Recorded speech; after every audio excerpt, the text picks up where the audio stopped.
አብዲሳ አጋ የተወለደው በ1912 ዓ.ም በኦሮሚያ ክልል ወለጋ ዞን በነጆ ነው። በ14 ዓመቱ የኢትዮጵያን ጦር በመቀላቀል ሀገሩን ብሎ ማገልገል ጀመረ።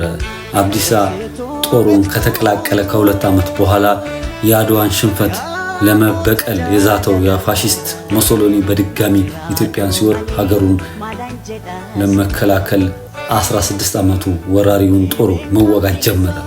ውጊያ ላይ ባጋጠመው የመቁሰል አደጋ ሕክምና ላይ ከቆየ በኋላ አዲስ አበባ ውስጥ ፒያሳ አካባቢ በሚገኝ ቤት በቁም እስር ላይ ነበር።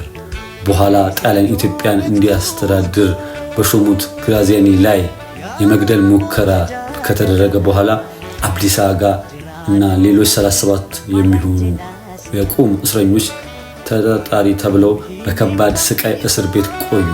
በኋላም በወቅቱ የጣሊያን ግዛት በነበረችው በሶማሊያ በኩል ወደ ጣሊያን ተወስዶ በሲሲሊ ደሴት በሚገኘው እስር ቤት እስረኛ ተደረገ። አልሸነፍ ባይነት መለያው የሆነው አብዲሳ ጁሊዮ ከተባለ ሊቢያዊ የጦር እስረኛ ጋር በመተባበር ከባድ ጥበቃ ከሚደረግለት እስር ቤት ለማምለጥ ማሰላሰል ጀመረ።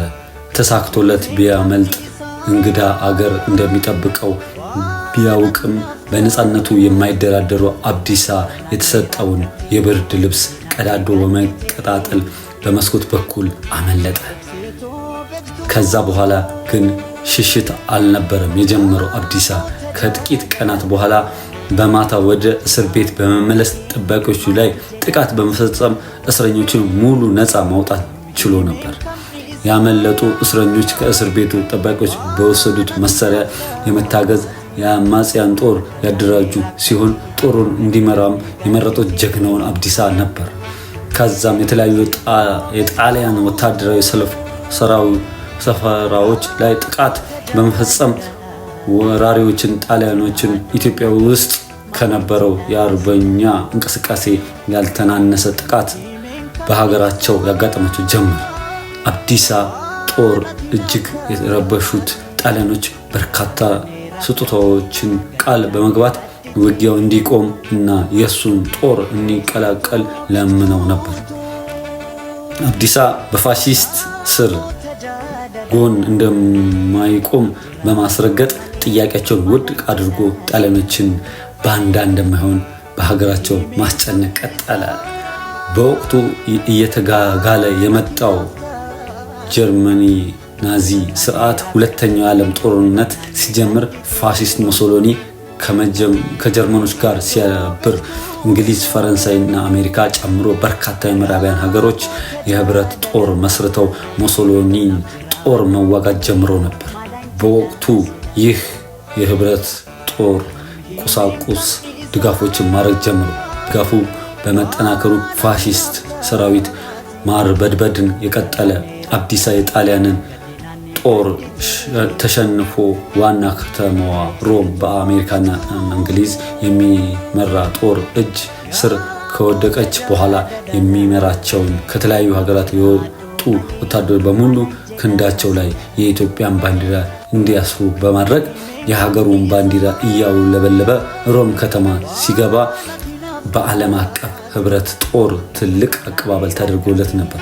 ከዛም በኋላ በተጨማሪ ወታደሮች ጋር በዓለም አቀፍ ህብረት ስር የሚውል የጦር መሪ በመሆን ጀርመንን ለማሸነፍ በሚደረገው የመጨረሻ ውጊያ ላይ ተሳትፎ ግዳጁን በሚገባ በመወጣት የኢትዮጵያን ባንዲራ ከእጁ ላይ ጀርመን ከተሞች ነፃ ማውጣት ችሎ ነበር። ከጦርነቱ መገባደድ በኋላ የእንግሊዝ፣ የካናዳ እና የአሜሪካ መንግስታት ጦራቸውን ተቀላቅሎ እንዲቀጥል በርካታ ጥቅማጥቅሞችን አቀርበውለት ነበር። አብዲሳ ግን የኢትዮጵያ ምን ያህል ድሃ ብትሆንም ህዝቡን እና መንግስቱን ጥሎ እንደማይሄድ አስረግጦ በመናገር ጥያቄውን ሳይቀበል ቀረ። ተቀላቅለን የምንለው ጥያቄ ውድቅ ማድረጉ ያልተዋጠላቸው አንዳንድ የህብረት ጦሩ አባላት ሁለተኛ የዓለም ጦርነት ካበቃ በኋላ በወንጀል ከሰው አብዲሳን እስር ቤት አስገብተውት ነበር። በኋላም እስሩ ወደ ገንዘብ ቅጣት ተቀይሮ ገንዘቡን ተከፍሎ አብዲሳ ለዓመታት ወደ ተለያት ሀገሩ በክብር ተመልሰዋል። ከዛም ቀዳማዊ ኃይለ ሥላሴ በክብር ከተቀበሉት በኋላ በጊዜው የመከላከያ ሚኒስቴር ወደ ነበሩት ራስ አበበ አረጋይ መርተው ነበር።